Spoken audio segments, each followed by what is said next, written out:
자, 지금 이러한 공정경쟁에 관한 그런 법률 규범들을 우리가 경제법이라고 부르고 있는 것입니다. 경제법. 경제법의 탄생 과정을 다시 한번 정리를 해볼까요? 뭐 고대 사회, 중세 사회, 근대 사회에 경제법이 존재하고 있었던 것이 아니고 산업 자본주의 이후에 그 거대 자본가들의 횡포에 의해서 빈익빈 부익부 현상이 심해짐에 따라서 그것들을 막고자, 즉 독점 자본주의의 폐해를 방지하기 위해서 19세기 말에 만들어진 사회법의 하나이다, 이렇게 보면 되겠습니다. 사회법이라는 것은 무엇입니까? 법률 영역 중에서 법률은 보통 국가가 국민에 대해서 요구하는 공법이 있고, 개인과 개인이 자율적으로 규율할 수 있는, 계약을 통해서 자율적으로 규율할 수 있는 사법, 이렇게 두 가지 형태로 되어 있는데, 사회법이라는 영역이 있죠. 사회법은 과거에는 없었던 법인데 19세기 말 20세기에 들어와서 생겨난 법인데, 주로 경제적인 약자의 권익을 보호하기 위해서 만들어진 법률 제도를, 법률 영역을 사회법이라고 부릅니다. 자, 공동체 사회에서 더불어 사는 사회를 만들기 위해서 경제적 약자에게 어떤 권리의 보장, 권리 침해를 당하지 않도록 하기 위한 그런 법률을 다 사회법이라고 부르는 거죠. 거기에 대표적인 것이 노동법과 경제법입니다. 노동법, 경제적 약자죠. 함부로 해고할 수 없도록 노동법을 만들었고, 경제법, 경제적 약자인 소비자에 대해서, 또는 경제적 약자인 소자본가, 소기업에 대해서 대기업, 대규모의 기업이 함부로 횡포를 부리지 못하도록 하는 그런 법률 영역을 경제법이라고 하는데, 다 사회법입니다. 기타 뭐 연령이나 또는 각종 약자, 무슨 뭐 신체적 약자, 무슨 뭐 여러 가지 장애 사유 때문에, 여러 가지 사유 때문에 경제적으로 혜택을 받기 힘든 그런 사람들을 특별히 보장하기 위한 그런 법률 영역도 있죠. 그것을 사회보장법 또는 사회복지법이라고도 하는데, 그런 법률 영역도 사회법에 해당이 되고, 최근에는 환경법 같은 것도 사회법의 영역에 포함시키고 있습니다. 네. 그래서 경제법은 19세기 말에 탄생된 사회법의 하나이다. 19세기 후반에 독일에서 이론적으로 논의가 시작되었다가 19세기 말 미국에서 최초로 입법되었다. 19세기 말 언제입니까? 1890년 최초로 입법된 법률의 이름은 셔먼 액트, 셔먼법입니다. 자, 경제법의 개념과 범위를 한번 정리해 볼까요? 경제법이 뭐냐? 누가 물어보면 어떻게 대답하시겠습니까? 네, 경제법이니까 경제에 관한 법이다, 이렇게 대답하기가 쉽죠. 그런데 경제에 관한 법, 그러면 너무나 범위가 넓습니다. 예를 들면 민법 같은 거 개인 대 개인의 거래관계, 경제관계에 관한 법률이죠. 그래서 그것도 경제법에 해당이 될 거고, 또 형법에 보면은 경제범죄를 저지른 사람들을 형사처벌하는 범죄 조항이 있죠. 그러면은 경제에 관한 내용이니까 그것도 경제법이다, 이렇게 불러야 되고, 사실 그런 부분을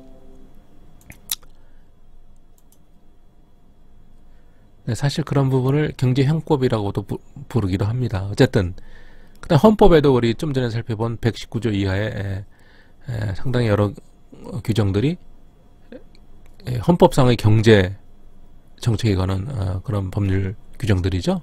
그렇게 보면 헌법도 경제법이 되는 거고, 그래서 경제에 관한 법이다, 이렇게 만약에 불러버리면 경제법이 아닌 법률이 없는 것이 되는 것입니다. 그래서 경제법이 무엇이냐라고 물어볼 때 주로 협의의 의미를 이야기해야 되겠죠. 경쟁정책이라는 것은 공정한 경쟁을 시장에서 달성하기 위한 정책을 말하는 겁니다. 경쟁정책의 실시를 위한 각종 법률, 대부분 특별법이거나 행정법이 되겠죠. 그런 것들이 경제법이다, 이렇게 대답을 해야 정확한 개념이 되는 것이고, 20세기에 들어와서 20세기 중후반에는 이제 그 소비자의 권익 강화가 주요한 또 이념이 되다 보니까 소비자법이 이 경제법에 포함이 되게 되었습니다. 그래서 현재로서는 사업자 간의 공정 경쟁에 관한 내용, 그 다음에 소비자의 권리 보호와 권익 증진을 목적으로 하는 법률 영역, 이런 두 가지 부분, 크게 나누어서 이 두 가지 부분의 법률 영역을 우리가 경제법이라고 부르게 된 것이다. 이 경제법을 풀어서 제가 공정경쟁과 소비자 보호, 이렇게 불렀던 것이죠. 그래서 공정경쟁에 관한 정책은 경쟁정책, 소비자 보호에 관한 정책은 소비자정책, 이렇게 부르는 것입니다. 자, 두 정책은 어떤 관계를 갖고 있을까요? 자, 경쟁 정책 영역에서, 그러니까 다수의 우량 상품이 거래되는 그런 경쟁 시장에서, 공정 경쟁 시장에서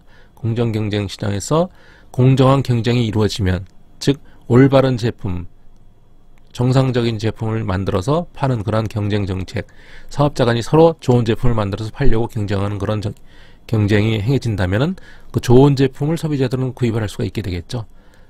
좋은 제품을 소비자들이 구입을 하면은 피해는 거의 사라지게 될 겁니다. 그래서 효율적인 피해 구제 절차도 달성이 되는 것이고, 그래서 소비자는 가장 좋은 제품을 선택을 하면 되는 것입니다. 최적의 소비자 선택 행위가 이루어질 것이고, 또 이에 따라서 안 팔리는 불량한 제품을 만든 부실 기업들은 퇴출이 될 것입니다. 그렇죠?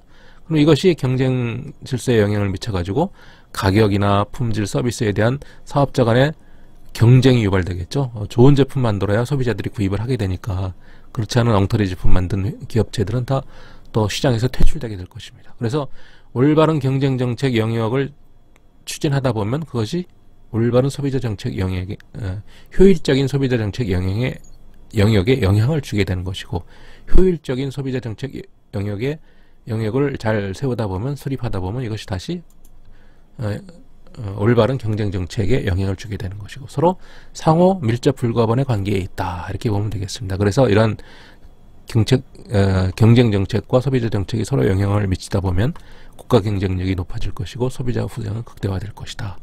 상당히 서로 뗄 수 없는 그런 관계에 있다, 유기적인 관계에 있다, 이것을 기억을 해야 되겠습니다.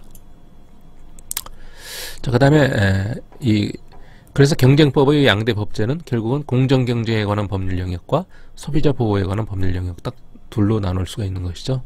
그래서 경쟁에 관한 법률을 공정경쟁법, 경쟁법, 공정이 생략된 말이죠. 경쟁법이라고 부르고, 소비자의 권리 보호에 관한 법률을 소비자법이라고 부른다. 그래서 경쟁법의 주요 내용은 뭡니까? 독점을 금지한다거나 또는 불공정 거래 행위를 금지한다거나 하는 식의 경쟁정책 실시를 목적으로 하는 법을 경쟁법이라고 우리가 부르는 것이고, 경쟁법, 우리나라의 경쟁법의 대표적인 경쟁법은 바로 독점 규제법이다. 우리나라는 독점 규제법인데 전 세계적으로는 독점을 그냥 규제하는 게 아니라 아예 금지해버리는 그런 금지법 제도를 갖고 있는 경우가 많죠. 그래서 규제법이든 금지법이든 어떤 그 독점 금지법 제도, 그 다음에 또 미국은 엔티트러스트 로라고 했죠. 반독점법, 이렇게도 번역이 되는데, 뭐 또 유럽에서는 컴퍼티션 로, 경제법이라고 부르기도 합니다. 이러한 내용들이 경쟁법의 영역에 해당이 되는 것이고, 우리나라의 경쟁법은 무엇이냐고 누가 묻는다면 우리나라의 경쟁법은 바로 독점 규제법이다, 이렇게 얘기하면 되겠습니다. 이것이 경쟁법, 기본적인 경쟁법이 되는 거고, 기타 무슨 아까 하도급 거래의 공정화법, 또 가맹사업 거래의 공정화법, 무슨 대리점 거래에 있어서의 공정화법, 여러 가지 공정화법이 있다고 그랬는데 그런 것들도 다 경쟁법에 해당이 된다, 이렇게 볼 수가 있겠습니다.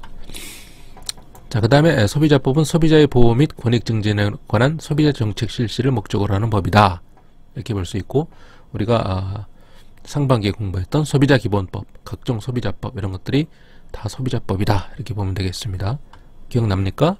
소비자 기본법, 약관규제법, 할부거래법, 방문판매법, 전자상거래법, 제조물 책임법, 이런 것들이 다 한국의 소비자법이다. 기억을 해두기 바랍니다. 자, 독점규제법의 입법은 언제 되었는가? 독점규제법의 정확한 명칭은 독점규제 및 공정거래에 관한 법률입니다. 그래서 어떤 사람은 약칭을 독점규제법 이렇게 부르고, 어떤 사람은 공정거래법 이렇게도 부릅니다. 같은 법이에요. 독점규제법하고 공정거래법은 같은 법입니다. 다른 법이 아니에요. 이 법은 1980년 12월 말에 제정을 해서 3개월 후인 이듬해 4월 1일부터 실시가 되었습니다. 그래서 이 시행일자 4월 1일을 기념으로 해가지고 공정거래위원회에서 매년 4월 1일을 지정해서 올해의 대규모 기업 집단은 어디다. 보통 대규모 기업 집단이 그 기업 집단 전체의 매출액 또는 자산 총액을 합쳐서 10조 원 이상 되는 기업 집단을 말하는데, 그런 기업 집단이 대체로 현재로서는 한 30개 정도가 되는 것이죠. 그 30개 정도 되는 그런 대규모 기업 집단이 어디냐. 우리가 삼성기업 집단 또 생각나죠? 현대기업 집단 뭐 생각나는데 그런 걸 포함해서 한 30개 정도가 이제 내외로 발표가 됩니다. 이것을 4월 1일 날 하는 이유가 뭐라고요? 독점규제법이 시행된 4월 1일을 기념하는 것이다. 자, 이 법률은 어디서 지정했을까요? 거의 모든 법률, 현재로서는 대부분의 법률이 아니라 모든 법률은 국회에서 제정을 하죠. 국회. 그런데 우리 독점규제법은 국회에서 제정하지 않았습니다. 어디서 제정을 했을까요? 국가보위 입법회의에서 입법을 한 것입니다. 국가보위 입법회의, 이러한 입법기관이 있었습니까? 자, 8차 개헌, 이게 5공화국 헌법이라고 우리가 부르는 건데 1980년 10월 달에 10월 27일 날 8차 개헌이 있었습니다. 헌법 개헌. 이때 누가 집권을 했습니까? 소위 10.26 사태. 10.26 사태는 1979년이죠. 1979년 10.26 사태가 일어나서 박정희 대통령이 서거하고 그 이후에 1979년 12월 12일부터 전두환 정권이 사실상 집권을 하게 되는 것이죠. 그래서 그 이후에 헌법을 개정해서 정식으로 대통령으로 취임을 하면서 제5공화국이 시작이 되었는데 이때의 헌법을 8차 개헌 헌법이라고 우리가 부릅니다. 이때 80년 10월 27일 헌법을 개헌하면서 10월 그 다음 날인 10월 28일부터 그 다음에 4월 10일까지 총 156일 동안 국회의 기능은 마비가 되었고 새로운 국회가 구성될 때까지 이 156일 동안 국가보위 입법회의에서 총 215개의 법률을 가결을 시켰습니다. 이렇게 해서 215개의 법률이 탄생한 거죠. 국회에서 만들어야 되는 법률을 이런 변칙적인 국가보위 입법회의에서 만들었다는 건 문제가 심각하겠죠. 쿠데타에서 가능한 그런 형태입니다. 그래서 이 헌법, 이 5공화국 헌법 부칙 6조 3항에 보면 이 국가보위 입법회의가 만든 법률에 대해서 그 효력을 다투지 말라, 이런 말까지 규정을 해놨어요.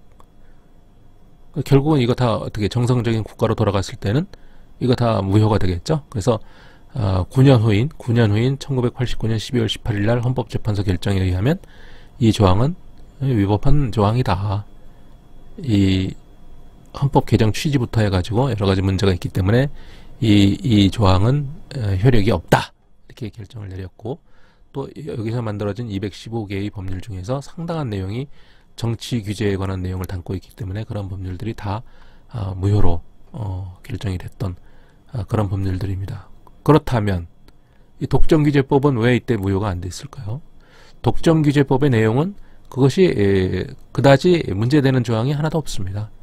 공정한 경제를 위해서, 공정 경쟁을 촉진하기 위해서 만든 정상적인 법률의 내용이 만들어져 입법이 된 것이죠. 그래서 독점규제법은 정상적인 법률로 현재도 기능을 하고 있습니다. 그래서 독점규제법의 입법기관은 국회가 아니고 국가보위 입법회의에서 만든 것이다. 이거 좀 기억을 해야 되겠죠? 네.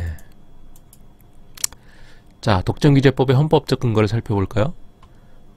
지금까지 1987년도 개정된 헌법이 제9차 개헌 헌법이죠.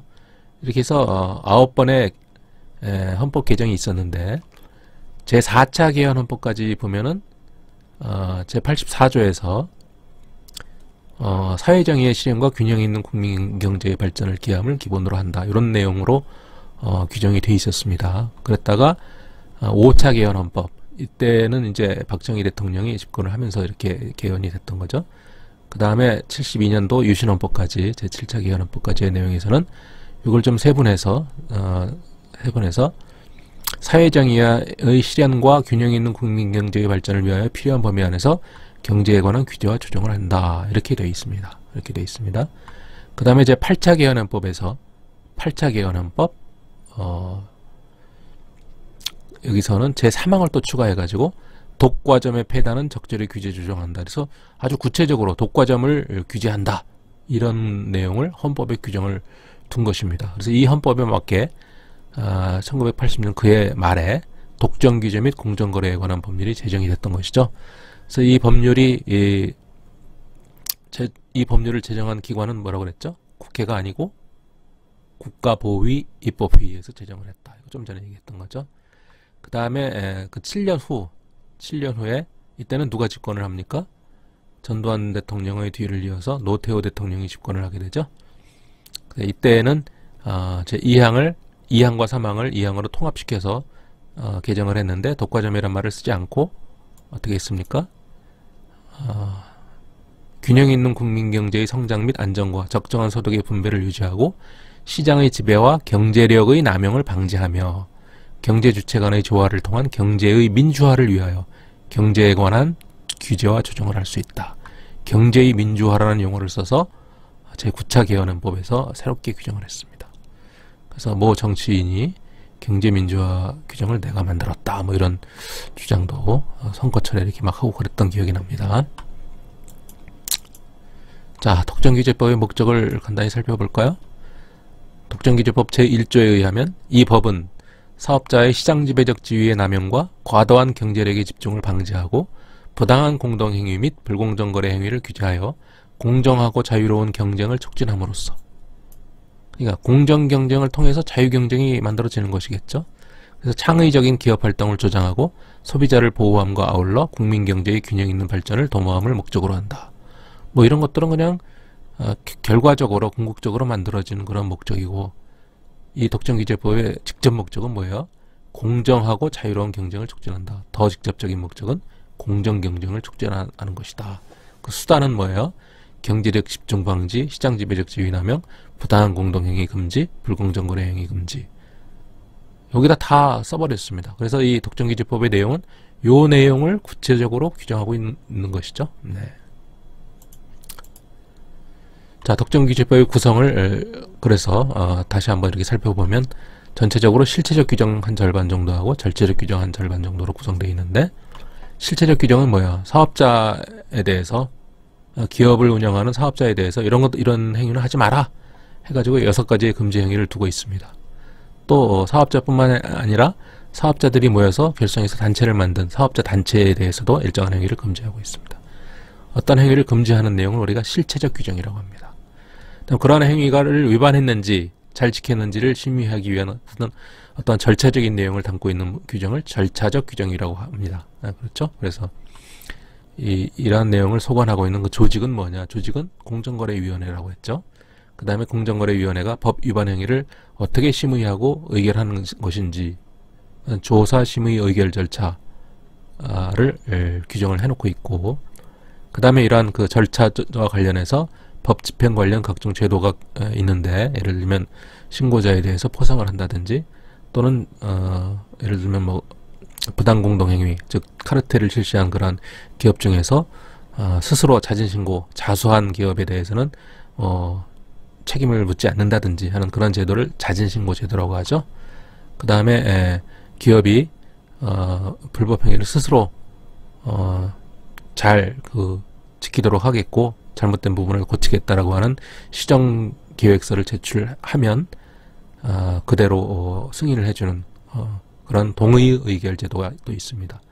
그 다음에 이 독점규제법 위반 행위에 대해서는 검찰이 임의적으로 적발해서 기소할 수가 없죠.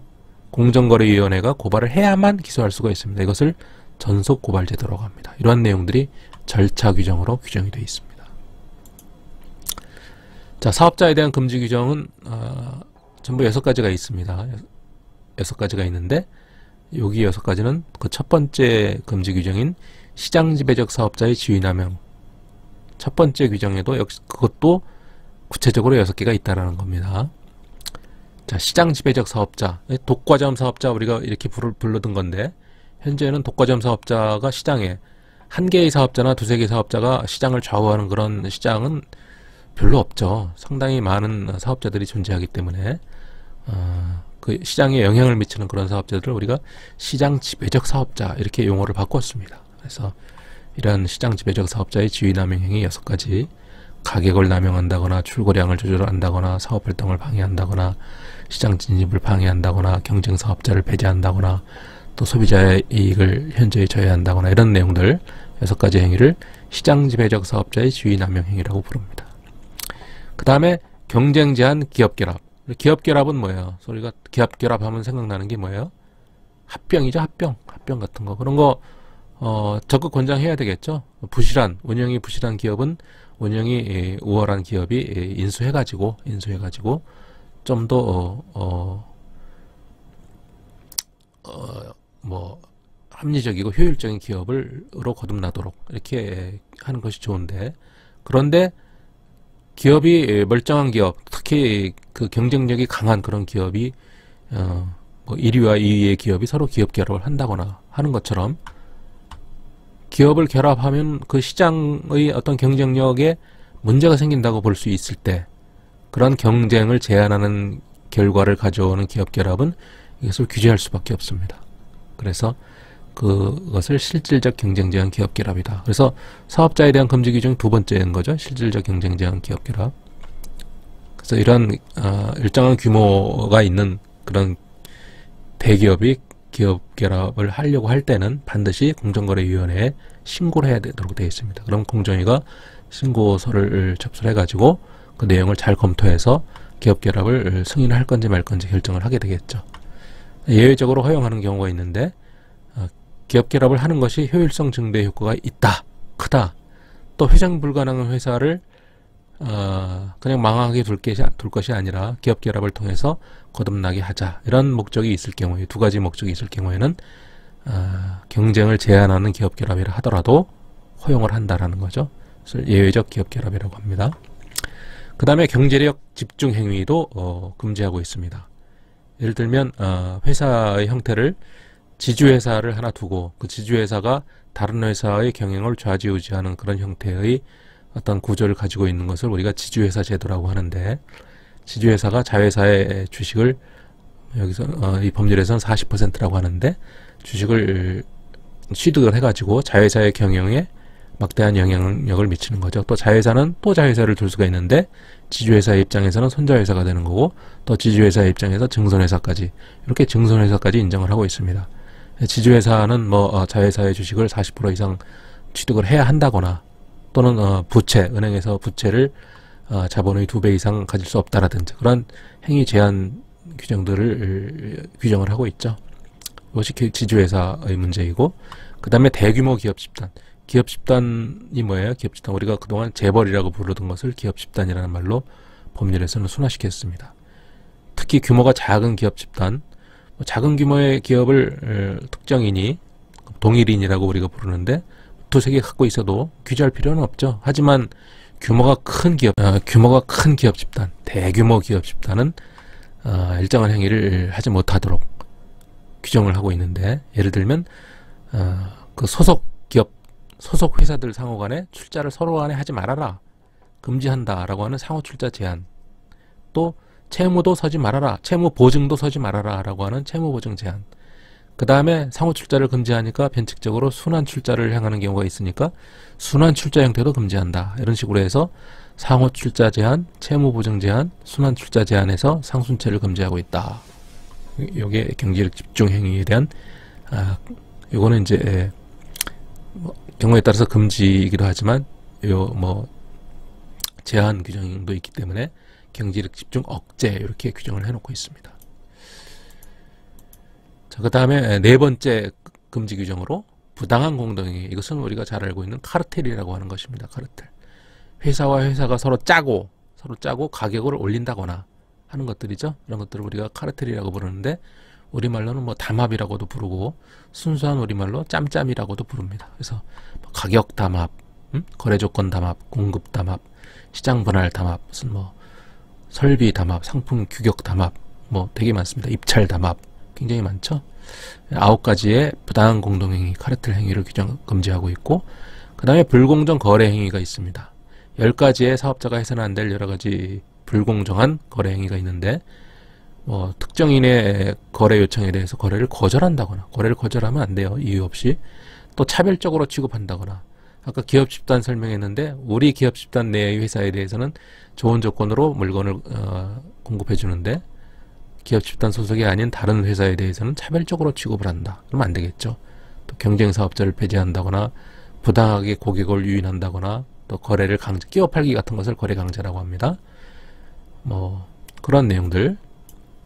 또 우리 회사 이외에는 다른 회사와 거래하지 말아라고 하는 구속 조건부, 배타적 조건이라고 하죠. 구속 조건부라고 합니다. 사업 활동을 방해한다거나 부당 지원 행위, 이것은 부당 내부 거래라고 합니다. 그래서 우리 기업 집단 소속 회사니까 우리가 뭐 사람도 파견하고 자본도 막 지원해주고 그렇게 하면 안 된다는 거죠. 기타 공정거래를 저해할 우려가 있는 행위 다 불공정거래 행위입니다. 여기 우려가 있는 행위니까 공정한 거래를 저해하는 행위, 현실적으로 나타나지 않아도 우려가 있는 행위만으로도 금지할 수가 있다라는 겁니다. 그 다음에 마지막으로 이 5가지가 중요한 금지 규정이고, 마지막으로 하나가 더 있는데 이것은 재판매 가격 유지 행위. 여기 불공정 거래 행위 중에 구속 조건부 거래가 있죠. 여기 보면 가격을 구속하는 조건부 거래도 있을 수 있습니다. 가격 구속. 처음에는 이 재판매 가격 유지 행위가 이게 가격을 구속하는 거죠. 그래서 이 안에 들어 있었는데 여기서 가격 조건만 빼가지고 재판매 가격 유지 행위를 별도의 규정으로 입법을 해놓고 있습니다. 그래서 예를 들면 이 제품을 공급하면서 대리점에 대해서 얼마 이상으로는 팔지 못한다, 또는 얼마 이하로는 팔지 못한다 해서 최고 가격을 유지하거나 최저 가격을 유지하는 행위, 강요하는 행위가 되겠죠. 그런 행위는 금지하고 있다라는 거예요. 그래서 이렇게 해서 사업자에 대한 금지 규정이 전부 6개가 있습니다. 6개 기억을 해야 되겠죠. 자, 그 다음에 개별 사업자에 대한 금지 규정도 있지만 사업자 단체에 대한 금지 규정도 있다. 사업자 단체는 어떤 단체가 있습니까? 예를 들면 뭐 경영자 총연합회라든지 또는 전국경제인연합회라든지 무슨 뭐 중소기업연합회라든지 이렇게 거대 사업자 단체가 있기도 하고, 무슨 뭐 여기가 회기동이죠. 회기동 소재 역사연합회 회장 역사연합회라든지 이런 것들도 다 사업자 단체가 되는 거죠. 둘 이상의 단체가 모여서 만들면 다 사업자 단체에 해당이 되는 겁니다. 둘 이상의 단체가 아니라 둘 이상의 사업자가 서로 단체를 결성하면 그것은 사업자 단체가 되는 겁니다.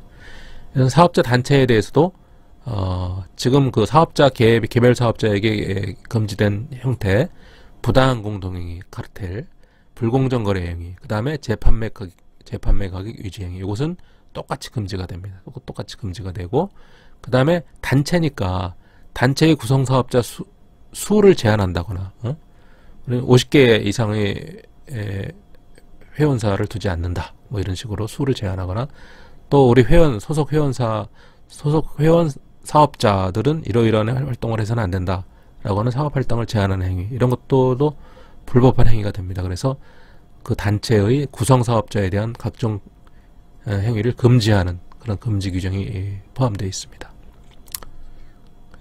그래서 보통 그 사업자와 공통되는 금지 행위는 이 3가지이고, 사업자 단체의 특유한 금지 규정은 이 2가지죠. 수를 제한하거나 사업 활동을 제한하는 거, 이렇게 좀 기억을 해둬야 되겠습니다. 자, 금지 행위의 주체라고 해놨는데, 자, 어떤 경우는 시장 지배적 사업자가 해서는 안 되는 행위이고, 어떤 경우는 그냥 사업자가 해서는 안 되는 규정이고, 어떤 경우를 보면 누구든지 이것을 해서는 안 된다, 이렇게 규정을 해놓고 있습니다. 그래서 이 금지 행위의 주체가 달라요. 그래서 예를 들면 시장 지배적 사업자의 지위남용 행위는 당연히 일반 사업자는 해당이 안 되고, 시장 지배적 사업자, 여기에 일단 해당이 돼야 금지되는 거겠죠. 그 다음에 경쟁 제한 기업 결합. 기업 결합은 자유롭지만 경쟁 제한 기업 결합을 금지당하는 그런 주체는 누구든지 여기에 해당이 된다. 누구든지. 개인도 해당이 된다라는 거죠. 그 사업체를 여러 개 갖고 있는 그런 개별 사업자도 다 경쟁 제한 기업 결합에 해당이 될 수가 있다는 겁니다.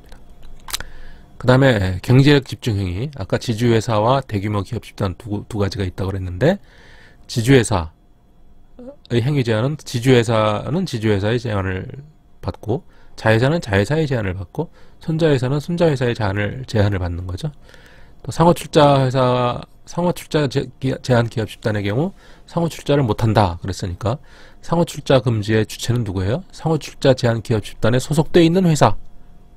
순환출자가 금지됐다 그랬으니까 순환출자 금지 기업 집단 소속 회사. 근데 이제 순환출자나 채무보증을 제한하는 그런 기업 집단은 다 상호출자 제한 기업 집단으로 이렇게 통일되어 있습니다. 그래서 상호출자 제한 기업 집단 소속 회사가 행위 주체가 되는 거죠. 또 채무보증은 채무보증 제한 기업 집단 소속 회사. 이것도 그 주체는 상호출자 제한 기업 집단과 범위가 똑같습니다. 이 상호출자, 순환출자, 채무보증이 금지되는 이 대규모 기업 집단은 그 범위가 다 똑같아요. 전체 기업 집단 소속 회사의 매출액 또는 자산 총액을 전부 합쳤을 때 10조 원 이상인 그런 회사가 이 대규모 기업 집단에 해당이 됩니다. 그래서 대규모 기업 집단 현재 매년 발표되는 거 보면 대체로 한 30개 내외의 대규모 기업 집단이 우리나라에 존재하고 있다. 이렇게 기억하면 되겠습니다. 자, 부당한 공동행위. 카르텔을 실시하는 그런 행위는 사업자가 하는 거죠. 사업자. 어떤 사업자든 부당한 공동행위를 행하면 규제를 받습니다. 그 다음에 불공정거래 행위도 사업자가 불공정거래 행위를 하는 것이고, 재판 매각의 유지 행위도 역시 사업자가 행하는 것이죠. 그래서 금지 행위의 주체에 대해서 좀 정리해 봤습니다. 자, 그 다음에 실체적 금지 규정은 그와 같은 내용들이고, 절차적 규정으로서는 공정거래, 이 독점규제법을 서관하고 있는 그 조직이 누구냐라는 거죠. 바로 공정거래위원회이다. 공정거래위원회 위원장은 그 인사청문회의 대상이 된다라는 거예요. 인사청문회. 보통 장관급인 경우에 인사청문회의 대상으로 하고 있죠. 자, 내부조직, 공정거래위원회의 내부조직은 사무처가, 공무원들이, 이 사무처에 소속된 공무원들이 모든 조사를 하게 되겠죠. 그래서 상당히 강력한 권한을 갖고 있어서 경제계의 검찰로 불리우는 공정거래위원회 조직이 바로 이 사무처 조직이다. 그 다음에 이제 위원, 공정거래위원회 위원이 9명이 전부 있습니다. 이 9명 중에서 3명이 구성하는 회의를 소회의, 9명 전원이 구성하는 회의를 전원회의라고 하는데, 중요한 회의는 중요한 내용의 심의 의결은 전원회의에서 하지만 대부분의 심의 의결은 소회의에서 한다. 이것을 좀 기억을 해두면 되겠습니다. 그 다음에 공정거래위원회의 산하조직으로 한국공정거래조정원이 있고, 그 다음에 한국소비자원이 있다. 이것은 추후에 상세히 설명하도록 하겠습니다. 자, 위반행위가 있다. 사업자가 뭔가를 위반했다. 독점규제법을 위반했다고 할 때 그 조사는 어떤 계기로 조사를 하게 될까요? 공정거래위원회에서 스스로 알아내는 경우도 있겠죠. 뭐 매스컴을 보고 알았다거나, 뭐 스스로 어떻게 조사를 하다 보니까 알았다거나 할 때 그걸 인지라고 합니다. 그런데 누군가의 신고에 의해서 그런 위반행위가 있다는 것을 알게 되면 그것을 신고라고 하는 것입니다. 그래서 인지 또는 신고에 의해서 조사에 들어가는 거겠죠. 조사. 조사한 결과를 가지고 누가 심의를 합니까? 이 위원들, 소회의나 전원회의에서 심의를 하고, 이런 사업자에 대해서는 이와 같은 시정조치를 내리거나 과징금을 부과하자, 또는 심한 경우에는 형사고발하자라고 하는 의결을 하게 되는 겁니다. 그렇죠? 이런 과정에서 사업자, 위반 행위로 조사를 받는 사업자는 억울한 경우가 있겠죠? 억울한 사업자가 없도록 의견 진술할 수 있는 기회를 부여를 해야 됩니다. 우리가 보통 행정 행위에 대해서 청문 절차를 의무화하고 있죠. 청문을 해야 되는데 청문이 바로 이 의견 진술 기회를 부여하는 겁니다. 그 다음에 자료 열람 요구권도 있다. 도대체 어떠한 자료를 가지고 우리가 법을 위반했다고 하는 건지 자료를 달라고 할 수가 있어야 되겠죠. 그 다음에 그래도 불구하고 그 의결에 대해서 불만이 있으면 이의 신청을 다시 제기할 수 있고, 또 이의 신청이 안 받아들여지지 않으면 법원에다 소송을 제기할 수가 있습니다. 이것을 불복의 소라고 한다. 이것은 서울고등법원에만 제기할 수 있도록 되어 있습니다. 이것을 전속관할이라고 합니다.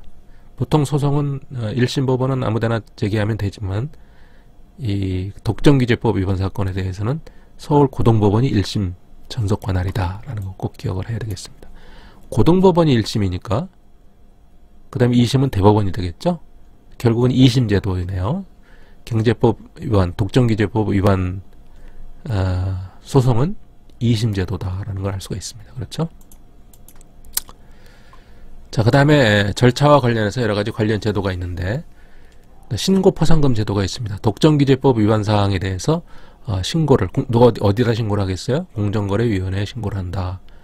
근데 전혀 모르는 제3자가 어떤 위반 사항을 알아내긴 힘들겠죠. 그래서 어떤 그 사업자의 소속 회사 속에서 상당한 어떤 그 정보를 알 수 있는 그런 위치에 있던 사람들이 신고하고 포상금을 받아갈 수가 있겠죠. 그 다음에 자진신고 제도는 자진신고 제도는 요거 지금 보니까 이게 잘못된 여기 요 밑으로 가야 됩니다. 동의의결 제도. 아이고. 네. 그냥 말로 해결하죠. 다시 편집해서 하려면 시간이 많이 걸립니다. 자, 이 부당공동행위 제도는 동의의결 제도의 예외입니다. 자진신고 제도는 바로 이 부당공동행위에 해당되는 겁니다. 제외가 아니고. 자진신고 제도는 뭡니까? 이 카르텔을 실시한, 예를 들면 2개 회사가 카르텔을 할 수도 있고 5개 회사가 짜고 가격을 올릴 수도 있겠죠? 동시에. 그런 경우에 그 담합행위를 한 그 회사들 사이에서 이거 좀 그렇다, 좀 불법한 위법성을 인식을 하고 있고 또 불안하다, 공정거래위원회가 조사 들어올 수도 있겠다라는 생각이 들면 그 중에 자수하는 회사가 생기겠죠? 자수하는 사업자가 생길 텐데, 그 담합 또는 카르텔에 참여했던 회사 중에서 어떤 회사가 스스로 자진신고를 하면 더 이상 책임을 묻지 않는 제도를 leniency, 자진신고 제도라고 합니다. 이런 제도를 둔 이유는 뭘까요? 어떤 회사끼리 담합을 했는지 밝혀내기는 굉장히 어려운 거죠. 그래서 책임을 묻지 않을 테니까 자진신고해라. 그러면은 스스로 반성하고 자수하는 그런 회사들이 있을 겁니다. 그렇죠? 그래서 좀 이렇게 적발을 좀 쉽게 하기 위해서 두고 있는데, 이건 우리나라에서 특유하게 만든 제도가 아니라 유럽과 미국에서 아주 굉장히 활발하게 활용을 하고 있는 제도입니다. 그래서 우리도 그 제도를 받아들여서 만든 제도입니다. leniency, 영어로 leniency 제도인데 우리는 자진신고 제도다 이렇게 부르는 겁니다. 실제로 우리나라 LG나 삼성 이런 회사들이 미국이나 유럽 시장에서 뭐 일본 회사라든지 뭐 대만 회사라든지 이런 회사들하고 담합을 했다가 그 뭐 일본 회사나 뭐 다른 회사가 leniency, 자진신고하고 일종의 배신이죠. 배신을 하는 바람에 크게 과징금을 부과받은 경우가 몇 차례 있습니다. 네. 자, 그 다음에 있는 것이 동의의결 제도인데, 그 위법한 사실을 우리가 행한 바가 있으니까 우리 회사가 그 위법한 행위를 어떻게 시정할 것이고 어떻게 고쳐나가겠다라고 하는 그런 시정계획서를 작성을 해가지고 공정거래위원회에 제출하면 공정거래위원회가 그것을 받아들여서 그렇게 시정을 한다면 책임을 묻지 않겠다라고 하는 제도가 바로 또 동의의결 제도입니다. 자, 외국에서는 consent order 해가지고 동의 명령 제도라고 합니다. 유럽이나 미국 같은 데는 행정기관에서 이런 제도를 두고 있기 때문에 그래 동의할 테니까 제대로 시정해봐 라고 하는 명령을 내릴 수가 있습니다. 그래서 동의 명령 그러는데, 우리나라는 동의 명령하지 않고 동의 의결이라고 하는 이유는 뭘까요? 우리는 공정거래위원회에서 하죠, 이것을. 근데 공정거래위원회니까 위원회가 하는 결정은 심의 의결이니까 의결이라고 하는 겁니다. 위원회는 명령을 하는 게 아니라 심의를 통해서 결정할 뿐이죠. 의결을 하는 겁니다. 그래서 이름이, 명칭이 동의의결이다. 이런 제도도 다시 공부를 하도록 하겠습니다. 자, 그래서 결과적으로 위반 사업자에 대해서 어떻게 할 수 있습니까? 어떤 위반 행위에 대해서 시정하라 라고 하는 시정명령을 내릴 수가 있을 것이고, 시정명령 전에 시정 권고도 할 수 있다고 그랬죠. 그 다음에 시정명령을 받은 사실을 일간지에 공표해라. 이건 견본이죠, 견본. 본보기로. 우리 회사는 공정거래위원회로부터 어떠한 내용 때문에 시정명령을 받았습니다 라고 공표를 하게 되면 다른 회사가 그것을 보고 유사한 위법행위를 해서는 안 되겠다, 그렇게 이제 영향을 미치기 위해서 시정명령을 받은 사실, 이것을 수명사실이라고 하는데 공표하도록 명령을 하는 것도 제재 방법의 하나이고, 그 다음에 돈으로 물어라, 과징금을 부과할 수가 있습니다. 그래서 그 위법행위로 얻은 그 매출액이 있을 거 아니에요. 그 매출액의 일정한 범위, 뭐 3%, 5%, 많은 경우는 10%도 있는데, 그런 범위 내에서 과징금을 부과하는 겁니다. 예를 들면 그렇게 해서 얻은 그 매출액이 만약에 100억 원쯤 된다 그러면 그 과징금이 굉장히 커지겠죠. 3%면은 100억 원에 3%면 3억 원이네요. 근데 100억 원이 아니라 1000억 원이나 1조 원이다 그러면 어마어마하겠죠, 과징금도. 네. 그 다음에 과징금과 명칭도 다르고 내용도 다른 것 중에 이행강제금이라는 것이 있습니다. 과징금을 예를 들면 10억 원의 과징금을 부과한다 그랬을 때 기업이 10억 원 내버리고 계속 위반하면 효과가 없겠죠. 그래서 시정조치를 이행할 때까지 계속 매일 돈을 내라 라고 부과하는 것이 이행강제금입니다. 시정조치를 이행하도록 강제하는 그런 벌칙이죠. 그래서 이행강제금이라고 부릅니다. 이행강제금.